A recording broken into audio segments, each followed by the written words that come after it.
بسم اللہ الرحمن الرحیم۔ السلام علیکم ورحمۃ اللہ وبرکاتہ۔ آپ دیکھ رہے ہیں Islamic sciences and modern technology. آج کی یہ ویڈیو انسان کو اپنی زندگی، اپنے اعمال اور اپنے انجام کے بارے میں دوبارہ سوچنے پر مجبور کر دے گی، کیونکہ آج ہم اس عظیم حدیث پر گفتگو کریں گے جس میں رسول اللہ صلی اللہ علیہ وسلم کو عالم برزخ کے وہ مناظر دکھائے گئے جہاں گناہوں کے نتائج انسان کے سامنے حقیقت بن چکے تھے۔ مصنف عاجز مسلمان معاونت ابو ارمش AF، موضوع گناہ گاروں کی سزائیں اور روح کی تباہی۔ جی، یہ واقعی ایک ایسا موضوع ہے جو دلوں کو ہلا دیتا ہے۔ مطلب ہم عموماً ان چیزوں پر روزمرہ کی زندگی میں دھیان نہیں دیتے۔ بالکل ایسا ہی ہے۔ تو میں بڑی شدت سے اس ڈیپ ڈائیو کا انتظار کر رہی تھی، کیونکہ آج ہم جس تحریر کا گہرا تجزیہ کر رہے ہیں نا، وہ انسان کو یہ سوچنے پر مجبور کر دیتی ہے کہ ہم کیا کر رہے ہیں۔ صحیح۔ ہم اکثر سوچتے ہیں نا کہ اعمال تو بس ہوا میں تحلیل ہو جاتے ہیں، ختم ہو گئے، لیکن یہ ماخذ ہمیں بتاتا ہے کہ کوئی بھی عمل مرتا نہیں ہے، وہ بس اپنی شکل بدل لیتا ہے۔ جی بالکل۔ اور یہاں جو بات سب سے حیران کن ہے وہ یہ ہے کہ یہ کوئی عام موضوع نہیں ہے۔ عالم برزخ جس کا ذکر اس تحریر میں کیا گیا ہے، اسے عام طور پر لوگ موت اور قیامت کے درمیان کا بس ایک ویٹنگ روم یا انتظار گاہ سمجھتے ہیں۔ بالکل ایک وقفہ سا۔ جی، لیکن اگر ہم ان مناظر کی نفسیاتی اور روحانی گہرائی میں جائیں تو یہ محض انتظار گاہ نہیں ہے، بلکہ ایک ایسا آئینہ خانہ ہے جہاں کاز اور ایفیکٹ، یعنی عمل اور اس کے نتیجے کے درمیان موجود وہ جو دنیاوی پردے ہیں نا، وہ ہٹ جاتے ہیں۔ صحیح۔ دنیا میں تو پردہ پڑا ہوتا ہے۔ بالکل۔ دنیا میں ہمارا ہر عمل ایک فعل یعنی ورب ہوتا ہے، لیکن اس ماخذ کے مطابق برزخ میں وہی عمل ایک وجود یعنی ناؤن بن جاتا ہے، اور یہی وجہ ہے کہ یہ مناظر اتنے لرزہ خیز محسوس ہوتے ہیں۔ اللہ اکبر۔ اور اسی لرزہ خیز حقیقت کی طرف اس تحریر کی تمہید ہمیں لے کر جاتی ہے۔ میں ماخذ سے پڑھتی ہوں۔ سمرہ بن جندب رضی اللہ عنہ روایت کرتے ہیں کہ رسول اللہ صلی اللہ علیہ وسلم صحابہ کرام سے اکثر پوچھتے تھے، کیا تم میں سے کسی نے کوئی خواب دیکھا؟ جی۔ پھر ایک صبح آپ صلی اللہ علیہ وآلہ وسلم نے فرمایا، رات میرے پاس 2 فرشتے آئے اور انہوں نے مجھے اپنے ساتھ چلنے کو کہا۔ سبحان اللہ۔ علماء حدیث فرماتے ہیں کہ یہ جبرائیل علیہ السلام اور میکائیل علیہ السلام تھے۔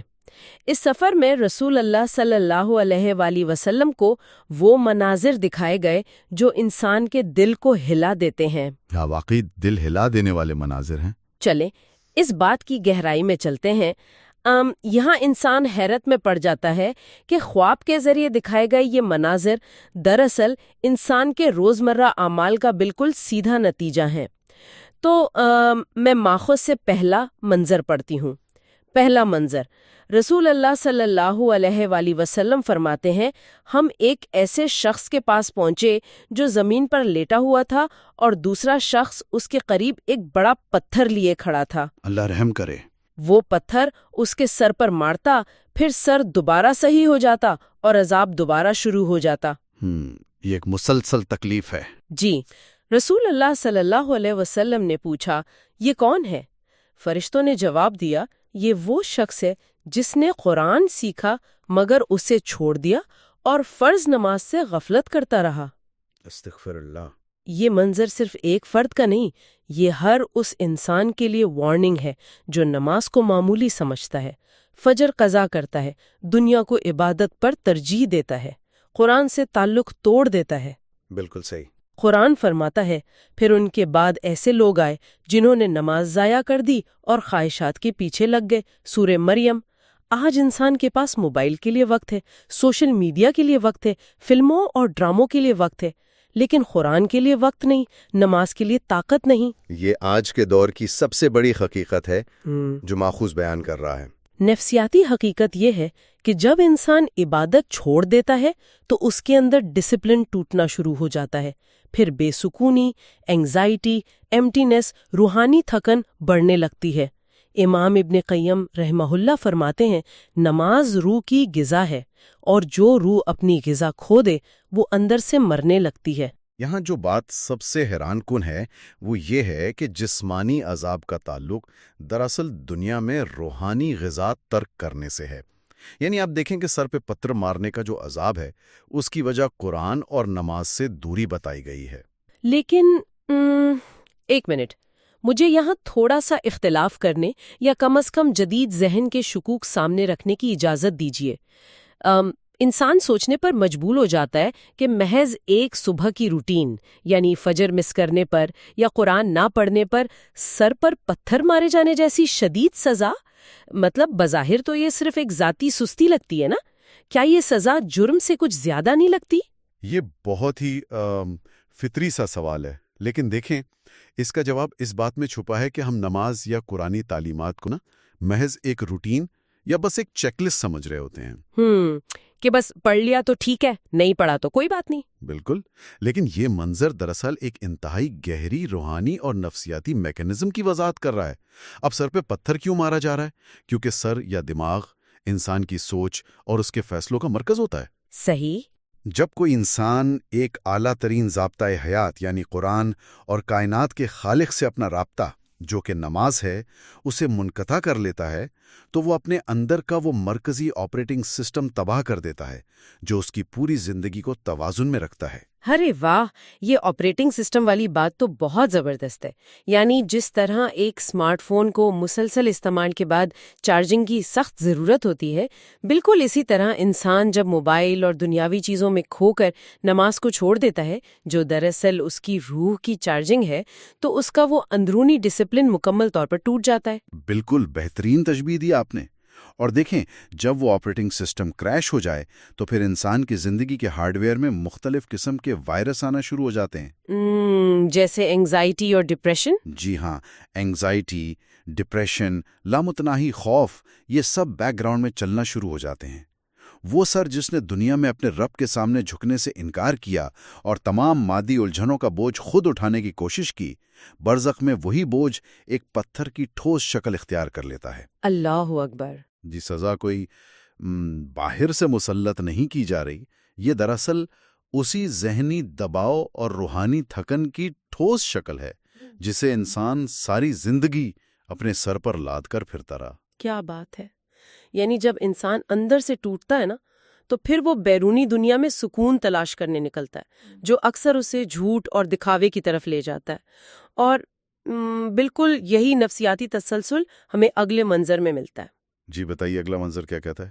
میں پڑھتی ہوں۔ دوسرا منظر، رسول اللہ صلی اللہ علیہ وسلم فرماتے ہیں، پھر ہم ایک ایسے شخص کے پاس پہنچے جس کے چہرے کو سخت تکلیف دی جا رہی تھی، پھر وہ دوبارہ اپنی حالت میں آ جاتا اور عذاب دوبارہ شروع ہو جاتا۔ اللہ رحم کرے۔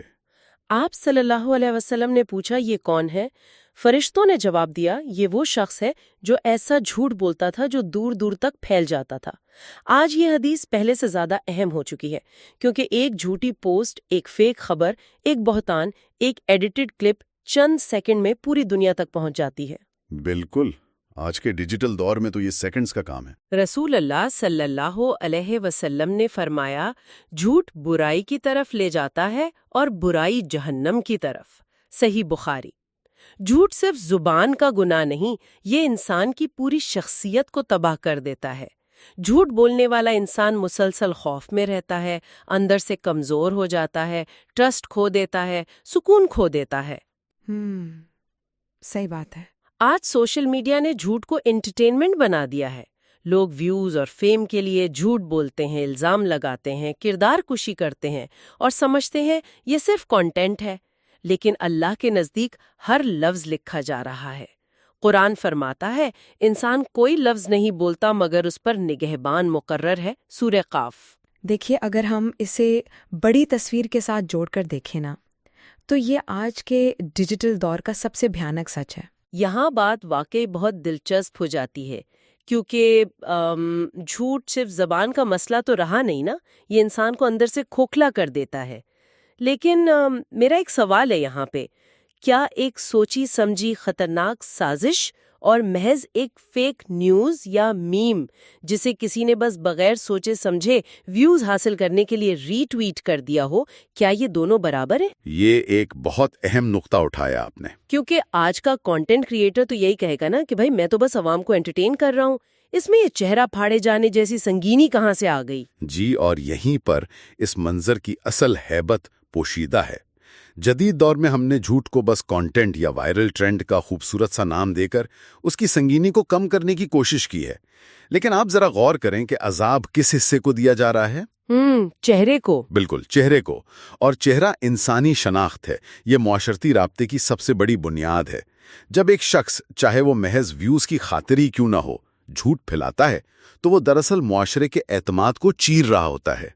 یعنی وہ ٹرسٹ ختم کر رہا ہے۔ جی، اعتماد کسی بھی معاشرے کا وہ گوند ہے جو اسے جوڑ کر رکھتا ہے۔ جب آپ فیک نیوز پھیلاتے ہیں تو آپ اس بنیاد کو مکمل کھوکھلا کر دیتے ہیں۔ یہ محض تفریح نہیں ہے، یہ ایک اسٹرکچرل وائلنس ہے، اور اس کے نفسیاتی اثرات بھی کم سنگین نہیں ہیں۔ وہ کیسے؟ جو انسان مسلسل ایک فیک لائف اسٹائل یا جھوٹے بیانیے کے ساتھ زندہ رہتا ہے، وہ کوگنیٹو ڈسوننس کا شکار ہو جاتا ہے۔ اس کا ذہن اس کی اصل اور نقلی شخصیت کے درمیان الجھ کر رہ جاتا ہے، جس سے اس کا سکون تباہ ہو جاتا ہے۔ اس کا چہرہ جو دوسروں کو دکھایا جاتا ہے اور اس کی حقیقت جو وہ خود جانتا ہے، ان دونوں کے درمیان کی کشمکش برزخ میں یہ لرزہ خیز شکل اختیار کر لیتی ہے۔ او مائی گاڈ! واقعی یہ بات ذہن کے دریچے کھول دیتی ہے کہ سوشل میڈیا پر ہمارا ایک کلک کتنا تباہ کن ہو سکتا ہے۔ بالکل جی۔ اور یہیں سے بات اس طرف مڑتی ہے جب انسان اسکرینز اور ان جھوٹی تسلیوں سے آگے بڑھ کر حقیقی رشتوں اور جذبات کی حدود پار کرتا ہے۔ میں تیسرا منظر پیش کرتی ہوں۔ جی پڑھیے۔ تیسرا منظر، رسول اللہ صلی اللہ علیہ وسلم فرماتے ہیں، پھر ہم ایک ایسی جگہ پہنچے جو تنور کی طرح تھی، اس کے اندر مرد اور عورتیں موجود تھے اور شدید تکلیف میں تھے۔ اللہ معاف کرے۔ آپ صلی اللہ علیہ وسلم نے پوچھا، یہ کون لوگ ہیں؟ فرشتوں نے جواب دیا، یہ زانی مرد اور عورتیں ہیں۔ قرآن فرماتا ہے، زنا کے قریب بھی نہ جاؤ۔ سورہ الاسراء۔ اللہ تعالیٰ نے صرف زنا سے نہیں روکا بلکہ فرمایا اس کے قریب بھی نہ جاؤ۔ یہ بہت اہم لفظ ہے، قریب بھی نہ جاؤ۔ جی، کیونکہ ہر بڑا گناہ چھوٹے قدموں سے شروع ہوتا ہے۔ پہلی نظر، میسج، سیکرٹ چیٹ، غلط تعلق، بے حیائی، پھر انسان آہستہ آہستہ تباہی کی طرف بڑھتا ہے۔ آج دنیا نے بے حیائی کو freedom, fashion, modern life style کا نام دے دیا ہے، لیکن حقیقت روحانی تباہی، نفسیاتی تباہی، خاندانی تباہی۔ بالکل یہی حقیقت ہے۔ ماڈرن سائیکالوجی بھی یہ مانتی ہے کہ مسلسل فحاشی اور ایلیسٹ ریلیشن شپس انسان کے ذہن اور جذبات کو متاثر کرتے ہیں۔ نتائج ایموشنل ایمٹینس، ریلیشن شپ فیلئر، گلٹ، ایڈکشن، انگزائٹی۔ انسان باہر سے خوش نظر آتا ہے لیکن اندر سے ٹوٹ چکا ہوتا ہے۔ آپ نے قرآن کے الفاظ اس کے قریب بھی نہ جاؤ پر غور کیا؟ اس میں بہت بڑی حکمت ہے۔ بالکل، لیکن اگر ہم جدید دور کی اینک سے دیکھیں تو آج کے معاشرے میں تو اس عمل کو بس فریڈم اور ایکسپلوریشن کہا جاتا ہے نا، مطلب ماڈرن لائف سٹائل۔ اگر یہ آزادی ہے تو اس کا انجام ایک تنور یا اوون کی طرح کیوں دکھایا گیا جہاں انسان گھٹن محسوس کرتا ہے؟ کیونکہ یہ بظاہر نظر آنے والی آزادی دراصل انسانی اعصاب کی سب سے بڑی غلامی ہے۔ دیکھیں، جب ہم اس کے میکانزم پر بات کرتے ہیں تو ماڈرن سائیکالوجی ہمیں دماغ میں موجود ڈوپامائن کی سطح کے بارے میں بتاتی ہے۔ صحیح۔ ڈوپامائن جو کہ ایک فیل گڈ کیمیکل ہے۔ جب انسان ان ناجائز تعلقات یا فحاشی کی طرف قدم بڑھاتا ہے جنہیں قرآن نے کتنی حکمت سے چھوٹے قدم کہہ کر ان کے قریب جانے سے بھی روکا ہے، تو وہ اپنے دماغ کو غیر فطری ڈوپامائن کا عادی بنا لیتا ہے۔ یعنی ایک ایڈکشن ہو جاتی ہے۔ بالکل۔ اور وقت کے ساتھ ساتھ انسان ڈی سینسٹائز ہو جاتا ہے۔ اسے اب کچھ محسوس کرنے کے لیے مزید خطرناک اور شدید محرکات کی ضرورت پڑتی ہے۔ یہ جو ماخذ میں تنور کی مثال دی گئی ہے، یہ بالکل اس لت اور ایڈکشن کی کلاسٹروفوبیا کی عکاسی ہے۔ ارے واہ، یہ کلاسٹروفوبیا والی بات کتنی فٹ بیٹھتی ہے اس پر؟ جی، انسان اپنی ہی نہ ختم ہونے والی خواہشات کی آگ اور اس گھٹن میں پھنس جاتا ہے۔ اس کے اندر وہ ایموشنل ایمٹینس پیدا ہو جاتی ہے، کیونکہ اب وہ سادہ، خالص اور خاندانی رشتوں میں تو کوئی کشش محسوس ہی نہیں کر پاتا۔ وہ بظاہر ماڈرن اور آزاد ہے، لیکن اندر سے وہ جذبات کے ایک ایسے تنور میں جل رہا ہوتا ہے جہاں سکون نام کی واقعی کوئی چیز نہیں ہوتی۔ یعنی وہ جذبات کی ایسی بھٹی بن جاتا ہے جسے کوئی بھی مادی چیز ٹھنڈا نہیں کر سکتی، اور ظاہر سی بات ہے جب انسان ذاتی اور جذباتی سطح پر اتنا کھوکھلا اور غیر حساس ہو جاتا ہے تو پھر وہ معاشی سطح پر بھی دوسروں کے درد سے بے پرواہ ہو جاتا ہے۔ بالکل ٹھیک کہا آپ نے۔ یہ بے حسی سیدھا ہمیں معاشرے کے اس معاشی جبر کی طرف لے جاتی ہے جس کا ذکر تحریر کے چوتھے منظر میں ہے۔ میں پڑھتی ہوں، چوتھا منظر۔ رسول اللہ صلی اللہ علیہ وآلہ وسلم فرماتے ہیں، پھر ہم ایک سرخ دریا کے پاس پہنچے، اس میں ایک شخص تھا جو مسلسل تکلیف میں تھا۔ آپ صلی اللہ علیہ وآلہ وسلم نے پوچھا، یہ کون ہے؟ فرشتوں نے کہا، یہ سود کھانے والا ہے۔ اللہ اکبر، ایک سرخ دریا۔ جی، قرآن فرماتا ہے اللہ نے تجارت کو حلال اور سود کو حرام کیا، سورۃ البقرہ، اور فرمایا اگر تم باز نہ آئے تو اللہ اور اس کے رسول کی طرف سے جنگ سن لو۔ جنگ کا اعلان، یہ سب سے سنگین بات ہے۔ بالکل، سوچو وہ گناہ جس کے بارے میں اللہ تعالیٰ نے جنگ کا اعلان کیا وہ کتنا خطرناک ہوگا۔ آج سود banking system, loans, luxury lifestyle business grade کی شکل میں پوری دنیا میں پھیل چکا ہے۔ لوگ گھر کے لیے، گاڑی کے لیے، سٹیٹس کے لیے اپنی آخرت خطرے میں ڈال دیتے ہیں۔ امام زیبی فرماتے ہیں، سود انسان کے دل سے رحمت ختم کر دیتا ہے، کیونکہ سود کا نظام لالچ، بے رحمی، ظلم پر قائم ہوتا ہے۔ دیکھیں، یہ سود کے بارے میں اللہ کا جنگ کا اعلان ہی اس کی سنگینی کو پوری طرح ظاہر کر دیتا ہے۔ تو اس سب کا اصل مطلب کیا ہے؟ مطلب اب یہاں ایک ماڈرن ذہن یہ سوال بھی تو اٹھا سکتا ہے کہ سود کو اتنا بھیانک کیوں بنا کر پیش کیا جا رہا ہے؟ جدید فائنانس اور کریڈٹ کارڈز تو آج کل ہماری مجبوری بن چکے ہیں، یہ تو بس معاشیات کا حصہ ہے۔ یہ سرخ دریا اور خون جیسی تشبیہات کیا یہ واقعی آج کے کارپوریٹ بینکر پر بھی لاگو ہوتی ہیں؟ بالکل لاگو ہوتی ہیں، اور اس کی وجہ وہ میکنزم ہے جس پر یہ پورا سود کا نظام کھڑا ہے۔ جدید ذہن جب اسے صرف ایک پرسنٹیج یا بس نمبرز کا کھیل سمجھتا ہے تو اس خون کو نہیں دیکھ پاتا جو اس نظام کے پیچھے بہہ رہا ہوتا ہے۔ صحیح، وہ انسانی پہلو کو اگنور کر دیتے ہیں۔ جی، اگر آپ 2008 کے عالمی معاشی بحران کو دیکھیں یا آج کے دور میں ایک غریب انسان پر کریڈٹ کارڈز کے قرض کے بوجھ کو دیکھیں تو یہ نظام دراصل کر کیا رہا ہے؟ یہ محنت کش طبقے کی زندگی کا رس اور ان کا وقت بری طرح نچوڑ رہا ہے۔ میں اگر یہاں ایک تشبیہ دوں تو سود کا نظام تو ایسا ہے جیسے کوئی پیاس بجھانے کے لیے سمندر کا نمکین پانی پی لے۔ بالکل بالکل، یہی بات ہے۔ یہ بظاہر تو فائدہ مند لگتا ہے کہ پیاس بجھ رہی ہے، لیکن در حقیقت یہ انسان کو مزید پیاسا اور ظالم بنا دیتا ہے۔ عمدہ مثال دیا آپ نے۔ اور یہ جو سرخ دریا کی تشبیہ ہے نا، یہ محض ڈرانے کے لیے نہیں ہے، یہ خون پسینے کی کمائی کو غصب کرنے کی علامت ہے۔ یہ نظام ایک پیراسائٹ کی طرح ہے جو اپنے ہی ہوسٹ کو اندر سے کھا جاتا ہے۔ جب امام ذہبی کہتے ہیں کہ سود دل سے رحمت ختم کر دیتا ہے تو اس کا سیدھا سا مطلب ہے کہ جو شخص سود کا کاروبار کرتا ہے یا اس نظام کو سہارا دیتا ہے اس کے اندر کی ہمدردی مر جاتی ہے۔ اسے دوسرے انسان کی مجبوری اپنا منافع لگنے لگتی ہے۔ جی بالکل، اور برزخ کا یہ جو سرخ دریا ہے یہ اسی معاشی ظلم اور بے رحمی کی ٹھوس شکل ہے جس میں وہ ابدی طور پر ہوتے کھاتا ہے۔ یہ تو واقعی دل دہلا دینے والی حقیقت ہے۔ یعنی یہ بات واضح ہو گئی کہ یہ تمام اعمال، چاہے وہ نماز کا چھوڑنا ہو، جھوٹ پھیلانا، بے حیائی یا سود، یہ سب ہماری روح کے مختلف حصوں کو کاٹ رہے ہیں۔ جی ایسا ہی ہے۔ لیکن انسان کی فطرت میں توازن کی تلاش ہمیشہ رہتی ہے۔ اس تحریر میں بھی جہاں ایک طرف ان ہولناک سزاؤں کا ذکر ہے، وہیں کائنات کا ایک وسیع اور متوازن نظام بھی دکھایا گیا ہے۔ پانچواں اور چھٹا منظر اسی توازن کی عکاسی کرتے ہیں۔ جی پڑھیے، ماخذ کیا کہتا ہے؟ پانچواں منظر، رسول اللہ صلی اللہ علیہ وسلم فرماتے ہیں، پھر ہم ایک نہایت خوفناک شکل والے شخص کے پاس پہنچے، وہ آگ کے قریب تھا۔ فرشتوں نے بتایا یہ مالک ہے، جہنم کا داروغہ۔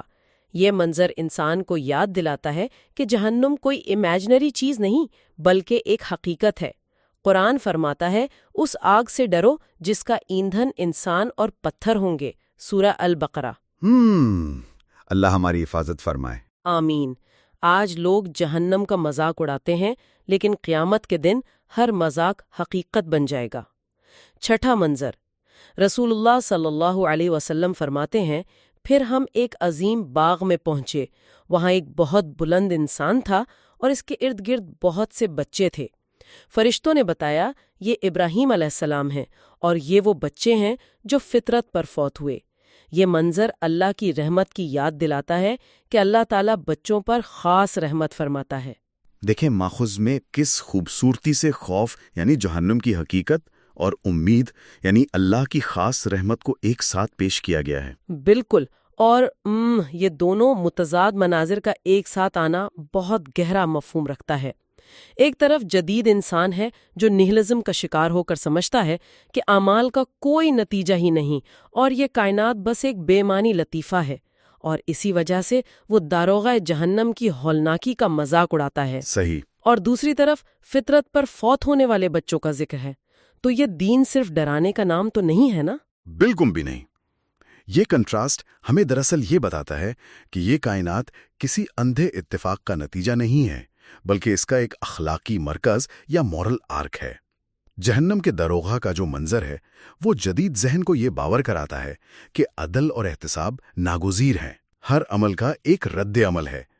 اگر ظلم کی کوئی سزا نہ ہو تو پھر انصاف ایک کھوکھلا لفظ بن کر رہ جاتا ہے۔ ظاہر سی بات ہے، پھر تو کوئی قانون ہی نہیں بچتا۔ جی، لیکن اسی کے ساتھ ابراہیم علیہ السلام اور معصوم بچوں کا باغ دکھا کر یہ ثابت کیا گیا ہے کہ اس کائنات کی اصل اور اس کا جو ڈیفالٹ موڈ ہے نا، وہ غضب نہیں ہے بلکہ خالص محبت، امن اور رحمت ہے۔ وہ بچے جو دنیا کی آلودگیوں سے دور رہے، ان کا انجام اس بات کی واضح دلیل ہے کہ اللہ کی ذات نے اس کائنات کی بنیاد محبت اور فطرت پر رکھی ہے۔ یہ جدید دور کی اس نا امیدی کو ختم کرتا ہے کہ ہر طرف صرف تباہی ہے، اور ہمیں یاد دلاتا ہے کہ بالآخر غالب آنے والی چیز رحمت ہی ہے۔ سبحان اللہ، کتنا پیارا اور تسلی بخش نکتہ ہے یہ۔ اور جب انسان کو یہ احساس ہوتا ہے کہ رحمت کا دروازہ کھلا ہے تو وہ اپنی ان کمزوریوں پر غور کرتا ہے جن کا وہ شکار ہو چکا ہے۔ یہاں سے ہم تحریر کے اس مقام تک پہنچتے ہیں جو مایوسی کے اندھیروں میں امید کی سب سے بڑی کرن ہے۔ جی، 7واں منظر۔ بالکل، 7واں منظر۔ پھر رسول اللہ صلی اللہ علیہ وسلم کو ایک عظیم شہر دکھایا گیا جس کی اینٹیں سونے اور چاندی کی تھیں۔ وہاں کچھ لوگ تھے جن میں اچھائی بھی تھی، کمزوریاں بھی تھیں۔ پھر انہیں ایک پاکیزہ دریا میں داخل کیا گیا اور اللہ تعالیٰ نے انہیں پاک فرما دیا۔ الحمدللہ۔ فرشتوں نے کہا یہ وہ لوگ ہیں جنہوں نے اچھے اور برے اعمال کو ملا دیا، پھر اللہ نے انہیں معاف فرما دیا۔ یہاں امید کا دروازہ کھلتا ہے کہ اگر انسان سچی توبہ کرے، اللہ کی طرف لوٹے، اپنے گناہوں پر شرمندہ ہو تو اللہ تعالیٰ معاف فرمانے والا ہے۔ بے شک۔ اور دیکھیں، اس سے ایک اہم سوال پیدا ہوتا ہے ہماری انسانی کمزوریوں کے حوالے سے۔ بالکل۔ میرے ذہن میں بھی ایک پریکٹیکل سوال آ رہا ہے۔ جو انسان برسوں سے غلط عادات کا شکار ہو، وہ جب سچی توبہ کے اس پاکیزہ دریا کی طرف دیکھتا ہے تو اسے لگتا ہے کہ اب بہت دیر ہو چکی ہے۔ کیا محض ایک سوری کہہ دینے سے انسان کی نفسیات اور روح میں اتنی بڑی تبدیلی آ سکتی ہے؟ یہاں توبہ کے میکینزم کو سمجھنا بہت ضروری ہے۔ دیکھیں، توبہ صرف زبانی الفاظ کی ادائیگی نہیں ہے، یہ ایک مکمل کوگنیٹو اور بیہیویئرل ریسیٹ ہے۔ جب ہم سچی توبہ کی بات کرتے ہیں تو یہ انسان کے اندر اس کی انا اور اس کی لت کے خلاف ایک پوری بغاوت ہے۔ جو لوگ گناہوں میں گھرے ہوتے ہیں وہ عموماً سنک کاسٹ فیلیسی کا شکار ہو جاتے ہیں کہ بھئی اب تو میں اتنا آگے آ گیا ہوں، اب واپس کیسے جاؤں؟ کہ اب واپسی کا کوئی فائدہ نہیں۔ جی، تو وہ جو پاکیزہ دریا جس کا ذکر ہوا ہے ماخذ میں، وہ اسی ندامت اور پلٹ آنے کے عمل کا استعارہ ہے۔ جب انسان دل کی گہرائیوں سے اپنی غلطی تسلیم کرتا ہے تو اس کے دماغ کے نیورل پاتھ تبدیل ہونے لگتے ہیں۔ اس کا وہ جو آپریٹنگ سسٹم جس کا ہم نے شروع میں ذکر کیا تھا وہ دوبارہ سے ری بوٹ ہونے لگتا ہے۔